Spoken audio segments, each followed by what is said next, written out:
और बंगाल में विधानसभा चुनाव होने वाले हैं, लेकिन इसे लेकर के कोलकाता से मुंबई तक सियासी घमासान है। मुंबई में बंगाली और बांग्लादेशी घुसपैठियों का मुद्दा तूल पकड़ता जा रहा है।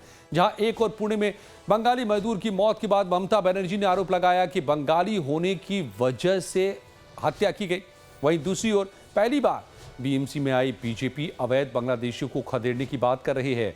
मुंबई में बांग्लादेशी घुसपैठियों को लेकर के प्रशासन एक्शन मोड में दिख रही है। नई मेयर बनी रितु तावड़े ने पहली ही बैठक में बांग्लादेश घुसपैठियों को लेकर ये बैठक बुलाई और लोगों से वादा किया कि वो मुंबई में बने उन सभी घुसपैठियों को बाहर निकाल फेंकेंगी जो अवैध तरीके से यहां पर रह रहे हैं। नई मेयर ने कहा कि ऐसे घुसपैठियों की पहले जांच होगी, उसके बाद कड़ा एक्शन लिया जाएगा। साथ ही बीजेपी शिवसेना के नेता दावा कर रहे हैं कि महाराष्ट्र में बांग्लादेशियों की संख्या बहुत हो गई है, उन्हें बाहर निकालना बेहद जरूरी हो गया है। मुंबई में या हिंदुस्तान में जितने भी बांग्लादेशी हैं, वो सभी के सभी अवैध नागरिक हैं और अवैध तरीके से रहते हैं, घुसपैठिए के रूप में रहते हैं। ऐसे घुसपैठियों को हिंदुस्तान से बाहर भगाने का, वापस उनके देश में भेजने का एक स्थापित कार्यक्रम है और यह घोषित नीति है। यह केंद्र सरकार की घोषित नीति और तमाम राज्य सरकारें इसको फॉलो करती हैं।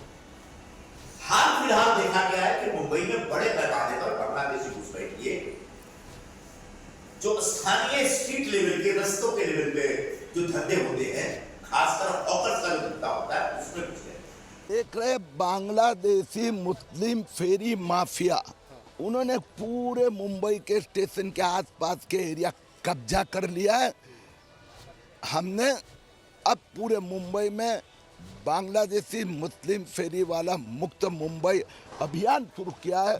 अब इन सब के ऊपर कार्रवाई होगी। अभी हो ही गई एक्शन शुरू।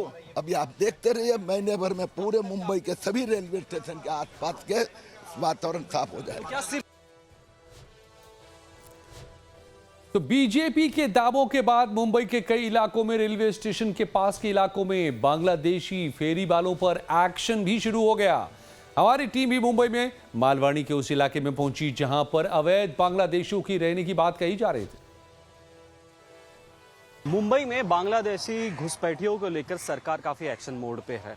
जैसा कि हमने देखा, मुंबई मेयर अपना पदभार संभालते ही उन्होंने सबसे पहले मीटिंग रखी और उसमें बांग्लादेशी घुसपैठियों को लेकर चर्चा की और उन्होंने यह बात सबके सामने रखी कि बांग्लादेशी घुसपैठियों को उनकी जांच होगी, पड़ताल किया जाएगा, उनके आधार कार्ड, उनके डॉक्यूमेंट्स देखे जाएंगे। उसके बाद अगर वह उससे संतुष्ट ना हो तो उन्हें डिपोर्ट किया जाएगा। हमें तो नहीं दिखा कि कोई बांग्लादेशी रह रहा है। हाँ, समझे। आज करीबन 3 साल हो गया हम लोगों का झोपड़ा तोड़ के, 250 झोपड़ा तोड़ा, बांग्लादेशी ही कह के तो तोड़ा। कितना बांग्लादेशी पकड़ा? यहाँ से ना इतना पार्किंग चालू है, कभी गाड़ी जाती, जाने आने को रास्ता नहीं है। बाहर के लोग आते, झोपड़े बांधते, जुने लोग को निकल दे रहे इधर से भी। हाँ, जाना आना जाने को कितना तकलीफ है। पानी का समस्या नहीं है, नल संडस के इधर हमको सौदा नहीं है। संडस के बारे में हम लोग को इधर 5 रुपए देना पड़ता।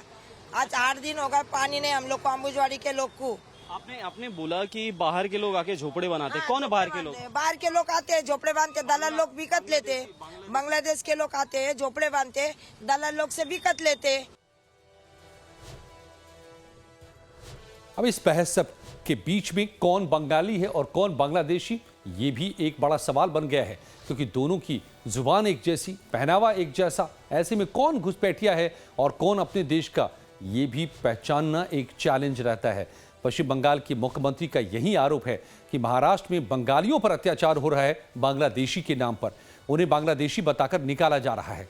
जब पुणे के पुरुलिया में एक बांग्लादेशी मजदूर की मौत हुई थी तो ममता बनर्जी ने कहा था कि ये घृणा अपराध से कम नहीं है। एक युवक को उसकी भाषा, उसकी पहचान, उसकी जड़ों के कारण शिकार बनाया गया, प्रताड़ित किया गया और मार डाला गया। ये उस माहौल का सीधा नतीजा है जहां पर विदेशियों के प्रति नफरत को हथियार बनाया जाता है और निर्दोषों को निशाना बनाया जाता है।